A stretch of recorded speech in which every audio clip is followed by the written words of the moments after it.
ईमान के कायन है, मोमिन मानते हैं वो भी ठीक है, जो मोमिन नहीं मानते वो भी ठीक।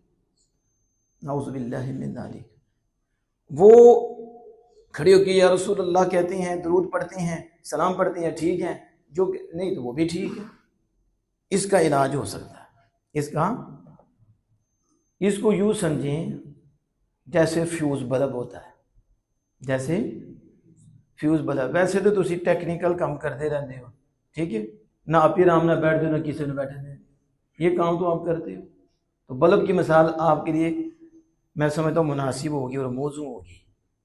क्या आपने बल्ब देखा कि उसके अंदर एक उसकी तार उतरती है, दोनों नहीं उतरती, एक उतरती है।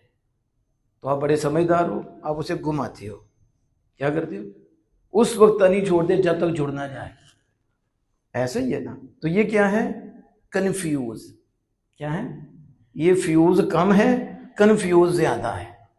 समझ आ रही, फ्यूज कम है, कन्फ्यूज ज्यादा है, परेशान ज्यादा है।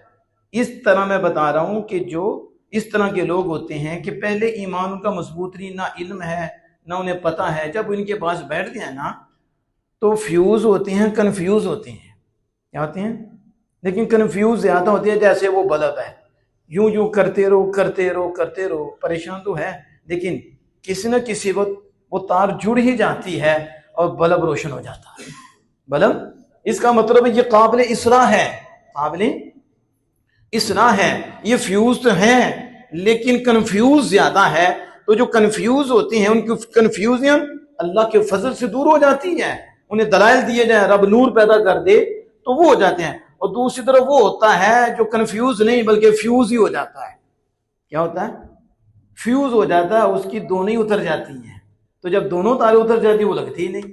अब ये बिल्कुल फ्यूज हो जाता है तो हुकामा उसके अंदर पेशाब डालते हैं।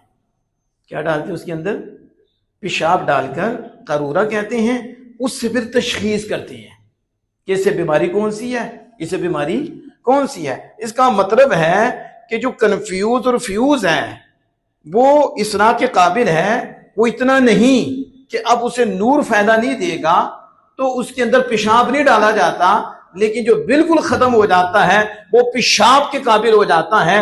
अब उनको जितना मर्जी समझाओ उसकी गंदगी बढ़ेगी, उसके अंदर खबासो जो है वो बढ़ेगी। ना वो कुरान को मानेगा ना साहिब कुरान को मानेगा। कसूर कुरान का नहीं और सोच भी नहीं सकते, और कसूर आमिना के लाल का भी नहीं, सोच भी नहीं सकते। कसूर इसके अंदर का है, वो फ्यूज हो चुका है। अल्लाह ने हक के कबूल करने की सलाहियत इसकी छीन ली है। इसकी करतूतें ऐसी थी, इसने अपना मन अंदर का इसने खराब कर लिया है।